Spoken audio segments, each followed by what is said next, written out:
Welcome back. This week, we're wrapping up our RV Life Trip Wizard series with a deep dive into map settings and point of interest filters, helping you get the most out of your trip planning. I always had it set to street map because I didn't realize that there were alternatives, but that's not all.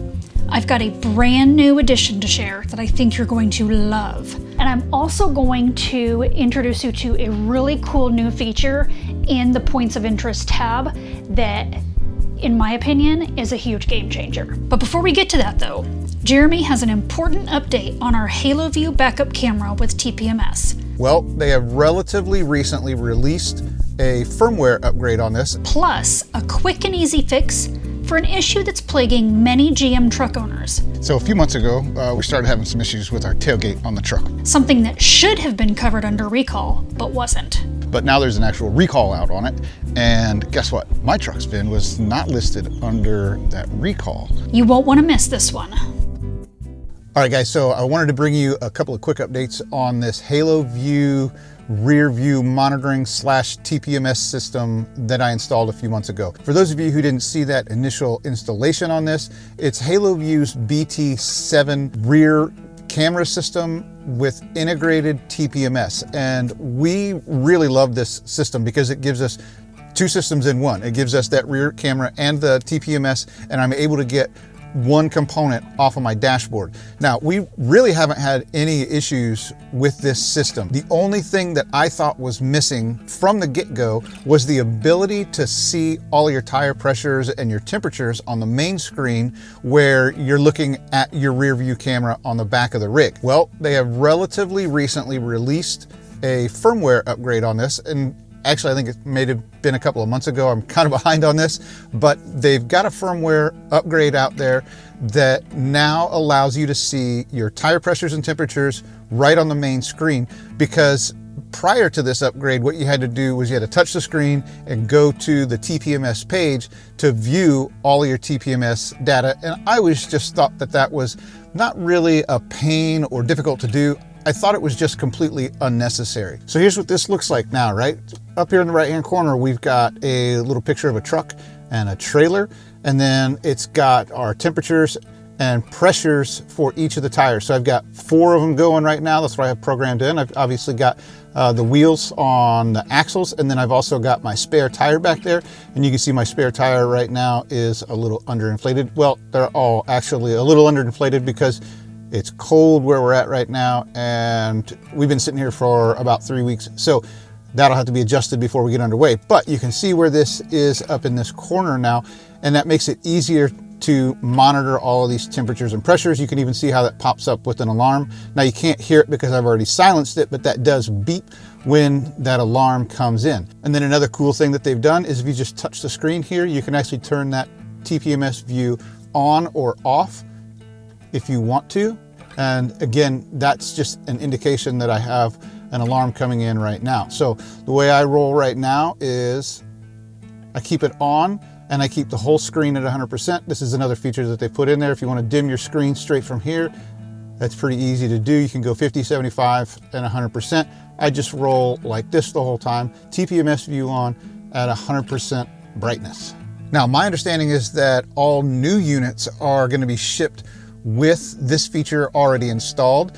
If you've already got one of these units, again, this is the BT7 with the integrated TPMS. If you've already got that system and it doesn't have that feature, I'm gonna put the link for the firmware upgrade and the instructions on how to install that upgrade down in the comments below. So all you need to do is just click each of those links. The first file is just going to be a zip file with the actual firmware upgrade in it. And then the second one is a PDF file on how to do the actual installation.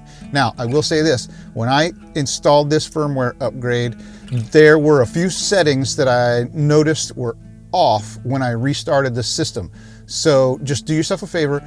After you upgrade the firmware, just go in and verify all of your set points, like your high and low pressure and temperature set points on the TPMS system. Just make sure that stuff is still as you set it up and as you need it. Other than that, this upgrade was super easy to install. It was pretty quick. It's just done from a little micro SD card. And other than the couple of settings that I had to go in and adjust when I was done, I didn't have any problems. So a few months ago, we started having some issues with our tailgate on the truck. And it's a common problem with these, I think it's 20 to 24 General Motors trucks. So both the Sierras and the Silverados, where this button back here, it gets water down in there, and it basically fries itself out. And so what we noticed was it would just randomly come open at different times. Luckily, never when we were driving, so there must be some kind of an interlock in there, so it doesn't do it while it's driving. But it was usually when, like, I went to get into the truck, unlocking it with the key fob, you get in, and then a few seconds later, this tailgate would come down and then come back up, come down, come back up, all on its own. It would do that for several minutes. And so what I found was there was a recall issued on that at some point. Actually, there was a service bulletin on it at some point, and I think they were just fixing all of these no questions asked under that service bulletin. But now there's an actual recall out on it, and guess what? My truck's VIN was not listed under that recall. So that kind of irritated me because I'm having the same exact problem as everybody else that their VIN number falls under that recall. My VIN number just doesn't fall under it, but I got the same exact problem. Chevy's not willing to fix it, or GM's not willing to fix it, and I wasn't willing to pay the money for GM or Chevy dealership to do that for me. So what I did was I just bought the part because the part was like $8. And so we're gonna get into this, we're gonna tear into this. What I'm gonna have to do is remove the back panel of the tailgate here, get in there. For some reason, I can't get this thing to open at all now. I think though that, I don't think that's related to this switch. So ever since I've had this truck, one of the features that it has is when that tailgate is coming down, if you stop it from coming down, it will automatically lift back up and latch into place. And then also when the tailgate is down, if you just kind of lift it up and kind of give it a bump and let it right back down, that will also signal it to shut automatically. But the problem is sometimes when it does that, it doesn't get latched perfectly. And then the whole tailgate just stops responding to everything. Now it's been like this for a few days. It's never lasted this long, but every time I get in the truck, I get an indication on the instrument panel that tells me that my tailgate is open. So it tells me that whatever switch is in there that tells the truck that the tailgate is closed, there's something wrong with it, or it's just not fully actuated. And so I think that's why the tailgate's not responding to anything right now, because it thinks it's already open. So we're gonna tear the back panel off on this thing, get into the manual unlatch, and we're gonna unlatch this thing, lower it down, raise it up, get it fully latched, and see where we stand at that point. But before we get to that, I've got to get to the softener, the water softener, because we've been out of soft water for a few days. And if you've been watching us for a while, you know we're water snobs. So I got to get that going, and then while that's going, we'll tear into this truck bed here and see what we can find out. Now there are probably several of you out there who have seen me do this before. I made a whole video on it, on this water softener, because we really love this thing, and we think it makes life better out here on the road full time in this RV. So you may have seen this before, but for those of you who are just joining me, I'm just gonna walk through this real quick. This is super simple to do. Basically all we're gonna do is we're gonna empty this thing out. We're just gonna dump all the water out, not the beads, but the water. And then we're gonna put 2 of these things of salt in here. These, you can get iodized salt or non-iodized salt. It doesn't really matter which. You get the cheap, you get the name brand, doesn't matter. And we're gonna put 2 of these cans of salt in here.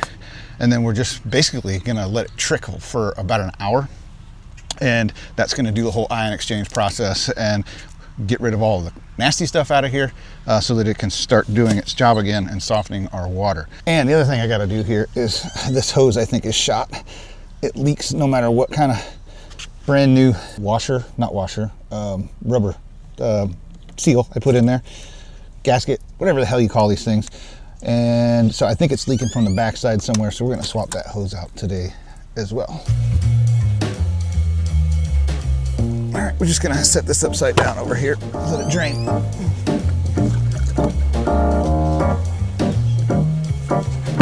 right, once we got that water drained out, what we wanna do is just tap this on the ground a little bit to get all the beads that are up here on this cap and get them back down to the bottom.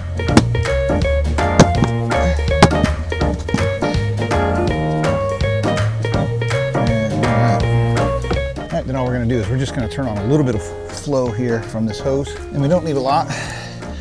So just gonna wash these excess beads back down in there, these water softener beads. And we're just gonna dump this salt straight in here.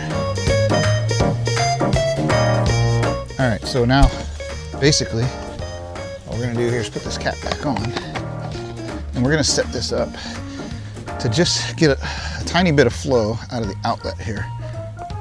And we're gonna let it do that for about an hour.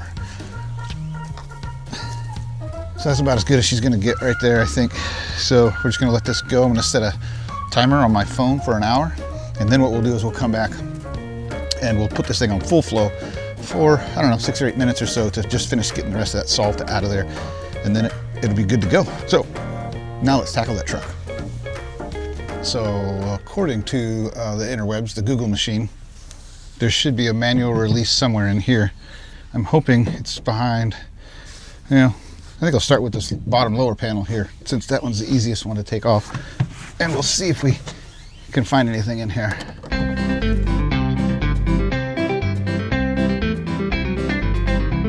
All right, so this looks like a motor to me. Looks like that's what is gonna provide the force to raise and lower the tailgate. I don't see any kind of manual release, so my guess is it's gonna be behind there.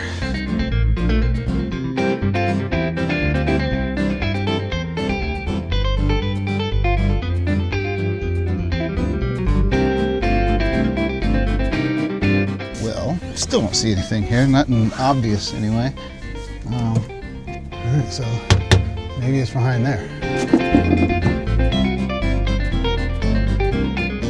That's not it. That's just some electrical junction here.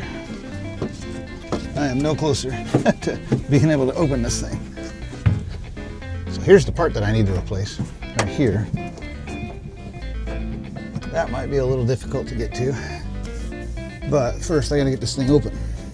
Well, I can't figure out how to manually open this thing, guys, but I have wiggled a bunch of stuff around. I don't know. We're just gonna use the key fob now to see if this will come down. I don't have high hopes. Usually just wiggling a bunch of stuff around doesn't do much of anything, but here we go.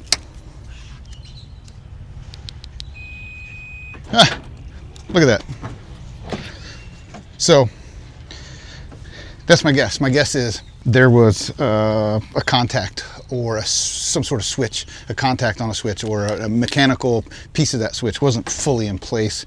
And when I started wiggling a bunch of stuff around in there, it probably corrected itself, and now it's opening just fine. So bonus deal. But now I got to get that switch replaced, and that could be a little difficult. Let me show you what that looks like. Okay, so we're looking at this tailgate. So the tailgate is down, the front of the truck is that way, and that push button switch is right down in here. So I'm thinking it's going to be hard to get to because this piece is kind of in the way, and I don't know if that's going to come off very easily. So I don't know how I'm going to do this, but we're gonna do it. We're just gonna do it. All right, so here's what we got. This switch down here, and I know you can't see it down there, guys. I'm sorry. I'll show you when I pull it out. It's got two little tabs on the sides of it, and I'm thinking if I just push those two little tabs, that switch actually just gonna fall right out of there. And this is the single connection that it has. And here's the problem with this. So again, I'm at the tailgate, the very back. Tailgate is down. I'm looking forward on the truck, and if you can see this right here, there are two holes right here that drain water out of this useless little hand grab here on the tailgate that I never ever use because there's no reason to. So it drains all that water down into the tailgate. Well, guess what causes the issue on this switch? It's water intrusion into that switch, from the rain. So why would they put those holes there? So what I'm going to do is I'm going to put something in these little holes here, maybe up on the underside so you can't see it, and then that rain just won't get down there anymore. Those holes are useless. So anyway, I'm going to see if I can pull that switch out of there. All right, so here we go. This is the switch here, and I think I can get in here and just squeeze on either end of that, and hopefully it'll pop right out. It's kind of a pain getting my hand in there. There we go. Look at that. That just came right out, didn't it? So here's here's the funny thing. So these guys at the Chevy dealerships, they should be super familiar with this, especially because this is a recall, and I know that there are just a ton of people out there that have this problem. They were going to charge me $75 to remove. It really should have just only been this one top panel, the very top panel on the inside here. Remove that, which was, I think, 2, 4, 6, about 7 or 8 screws. Reach in here, pop this thing out, unplug this switch, plug the new one back in, pop this back in. They were going to charge me $75. That probably would have taken the mechanic 5 minutes for somebody who already knows what they're doing here. So I'm really glad I didn't pay them to do this, especially when it's a problem that, like I said, I'm having the same problem as everybody else that is covered under warranty or under the recall. It's just that my VIN number didn't pop up. So in my mind, this is something that Chevy and GM, whatever, they should just handle this, because like I said, it's an $8 part. It takes 5 minutes to do. I'll be honest with you, the time that I argued with them about this whole thing, they could have just done it and been on their way.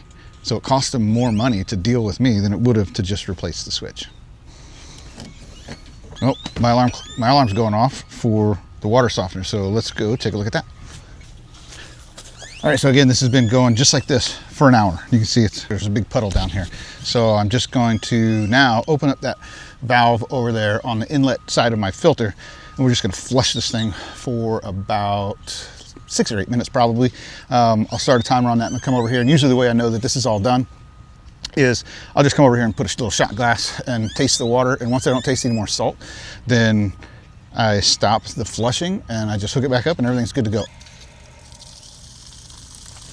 There we go. We'll start our timer here. Start with about 6 minutes. We'll come back when that timer goes off. And this should be fairly easy here. I think this just pops out. Here we go. But that's it, right there. Look at that. There we go. So,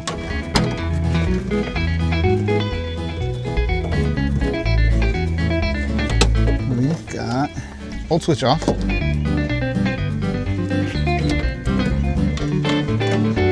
And boom.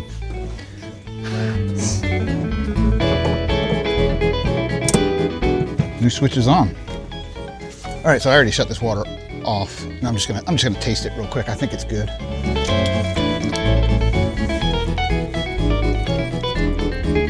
Yep, perfect. No more salt. I can tell it's soft. It tastes much better than it did. So we're just gonna hook everything back up. And like I said, I need to replace this hose.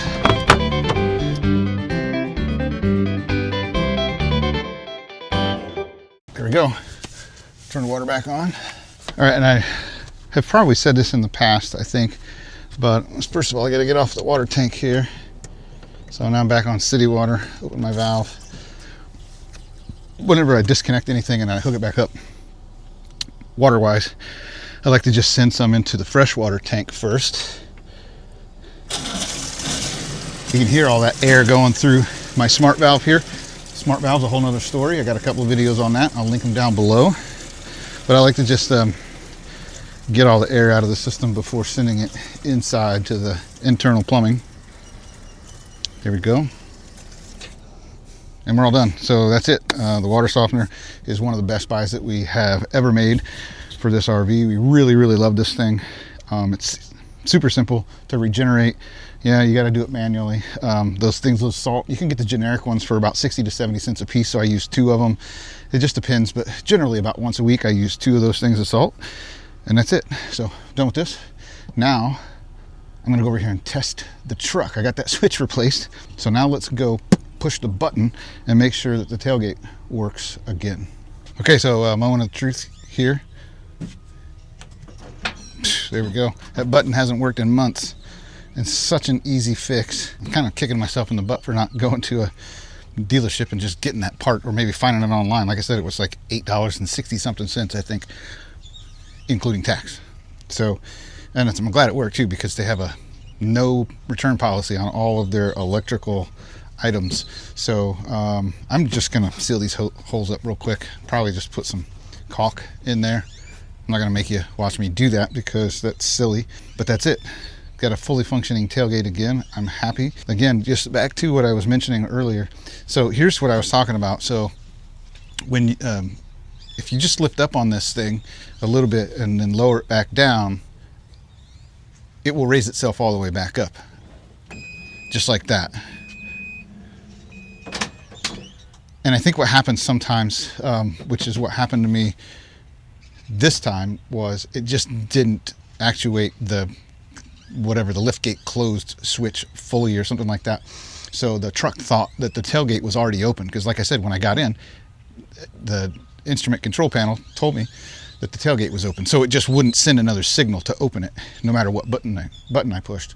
So, but now that one sounded like it fully latched, and we are good to go. So anyway, I'm gonna caulk that up, and we're gonna wrap this up, get it put back together, and move on to something else. I'll tell you what, haven't gotten a lot of work done here. It's a beautiful day today. I think it's supposed to be mid-70s and low winds. And when I say low winds, I think we're supposed to have gusts in the mid-20s, but I would say about 90% of the time we've been here, the gusts have been in 35 to 40 miles an hour, and it's almost impossible to get anything done outside. So today was a good day to do this and do the water softener. And I think I'm gonna go up on the roof and check the AC units, see how dirty they are, see if we need a cleaning. So anyway, gonna wrap it up.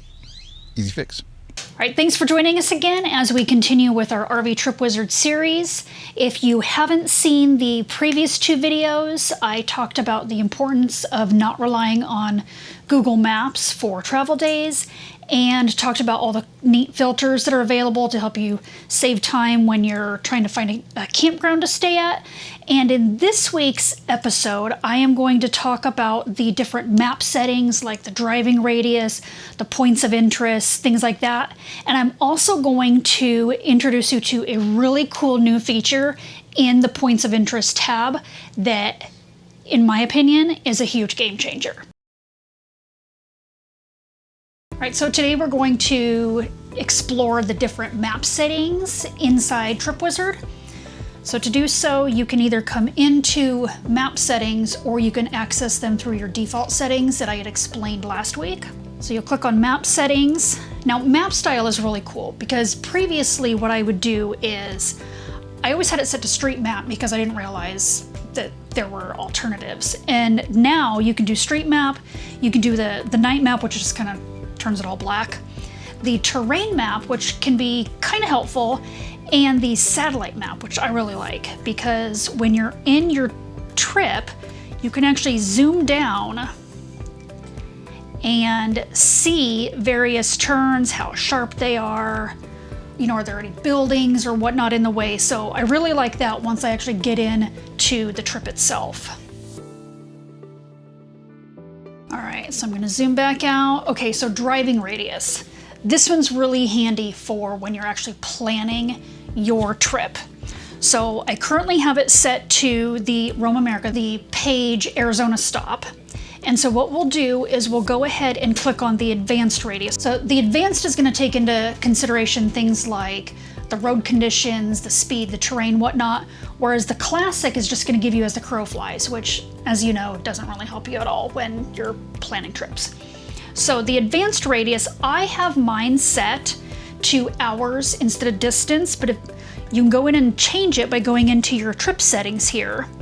Now I previously used the distance instead of the hours, and so I had mine set to 100, 175, and 250, but I realized that I really, once we kind of hit the road again, I really wanted more of just an hours. So now I have hours per day, and we don't like to drive more than 3 hours per day, so that's what I set it to. So it'll save, it'll adjust my map here.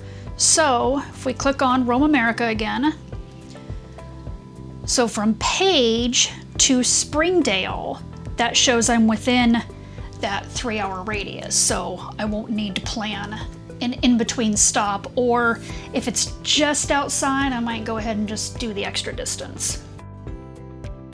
All right, so the next one that I want to talk about is the low clearances. So I'll go ahead and toggle that on, and in order to see that, you come out of your map list and you'll have to zoom in a little bit, but as you can see here, it'll give you this low clearances icon, and that tells you that that is right where I talked about previously, that Zion Mount Carmel tunnel. So you see that one, let's see, it looks like there's a couple more. There's one here and one here.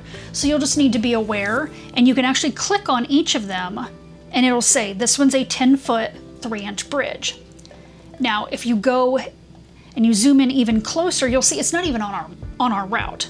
But if you, for instance, wanted to go somewhere here in Cedar City, you would need to be aware that this road here has that 10-foot, 3-inch bridge. So you're not getting under it when you're hauling a huge fifth wheel.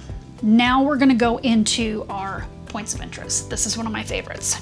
So the points of interest area is where you can do things like, is there a Blue Beacon truck wash? So we just left a month in Brownsville, Texas, and we are disgusting. I mean, we were disgusting when we showed up in Brownsville, and then we just never got around to washing the rig. And so we kind of wanted to just hit a Blue Beacon on our way out here. So I'm gonna go ahead and click on Blue Beacon, close this out. Now you have to zoom in closer to your areas to find, and you'll see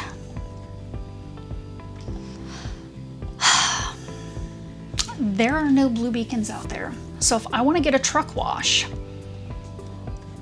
there's one way over here, which isn't going to help me. So it's good to know that in advance. You can also click on things like fuel stops, dump stations if you need to dump. There's other things like Camping World, Cracker Barrel, things like that.